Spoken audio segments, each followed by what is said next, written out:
they wrote an open letter to me and Trump supporters accusing us of encouraging rape culture. So it's quite the claim. So I'll answer her letter by allowing her to come on my show for a conversation. Joining me now, U-Loop news writer Sarah Snebold. Sarah, thanks for being with me tonight. Hi, how are you? So Sarah, they say a lot of things about me, but one thing they can't say is that I'm not a fair person. So anytime someone writes a hit piece on me, I invite them on my show because I want to have a conversation. So I read your piece. I think it was well written. I don't agree with you, but what was your main issue with my final thoughts, which I just showed there? My issue is with the rhetoric, as I feel it completely condones and facilitates rape culture. In no way am I supporting Trump or Hillary in this. My issue is that I don't think words are just words. Words normalize actions. And that is so clear today because sexual violence is such a prevalent issue. And if the actions weren't normalized, we wouldn't be in the situation that we face today. No, and I agree with you as well. I never defended what Donald Trump said. I never said that it was okay or that we should tolerate it. I said he apologized for it, but I'm telling those right now that are talking about the election and thinking that Hillary, because of Trump tapes, is somehow a better choice to be president. I'm negating that, and I'm saying if you will sit there and say that you've never heard this kind of thing that Trump is saying, that this is somehow news to your ears, you've never heard this kind of talk before, that's a bold-faced lie because I think it's in our culture. Now, if our culture needs to change, that might be a conversation to be had, but I don't think Donald Trump and what he said on that hot mic recording with Billy Bush is somehow new information, something we've never heard before.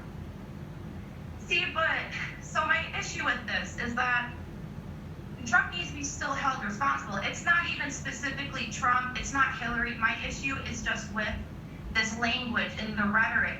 I mean, we live in a country where, yes, like we definitely are striving for women's rights and gender equality as a whole. However, how we need to stand as the model for that. And if we are condoning this type of language and just saying like kind of a boys will be boys, locker room talk, words are just words, how is this surprising? How can we stand as the model and then look at these other countries and try to tell them, hey, you really need to work on your women's rights. Hey, you really need to stand up for the victims of sexual violence.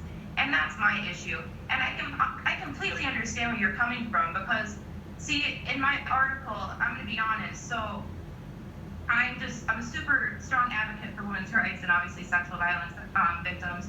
And I wanted to start at a smaller point where I'm just talking about the words and the rhetoric that we see today. And just given where we are right now, like you're saying with the election, I felt that his words were just so prevalent to the issue. And the whole issue of Hillary is so separate to, I guess, what I was trying to talk about. Because I have gotten backlash for that saying, well, what about Hillary? Like, so you're saying Hillary's better? Like, are you condoning the Clinton's actions? And in no way am I.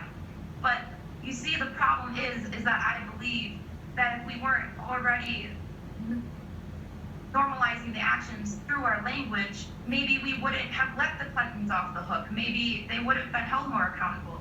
I mean, I could get into how I feel about both of them on women's rights. Right. But well, let's have a discussion about that, Sarah, because I agree with you. I think that your intentions were good, and I appreciate your article because you're right. In many cases, we need to be changing our language. Here's something else, though, when we're talking about this that I have a fear of, and it's not even a gotcha moment. I just want to discuss this with you. We know that there was that UVA Rolling Stone story that turned out to be a hoax. It turned out to be false, in which the journalist took the victim named Jackie, took her word as gospel regarding a sexual assault case and a rape case. It turns out that the hoax was false, and that fraternity suffered for that reason. So I think that when we're having this conversation, it needs to be an open conversation, but I don't think that it's always okay to take the victim's word as gospel and not to have any further questions, because I think what that does is it damages actual rape victims, and that's a conversation I'd like to have with you, especially talking about women's rights. No, and I completely agree with that.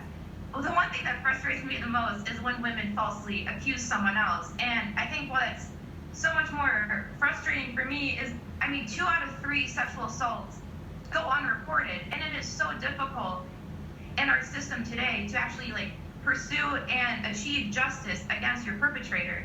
I don't know if you're familiar with the Violence Against Women Act, but that was a huge landmark decision. But still, even though it was reauthorized in 2013, there's still so much progress to be made. And especially, I'm a white woman, so I still am trying to understand how people that don't have quite the status that I do have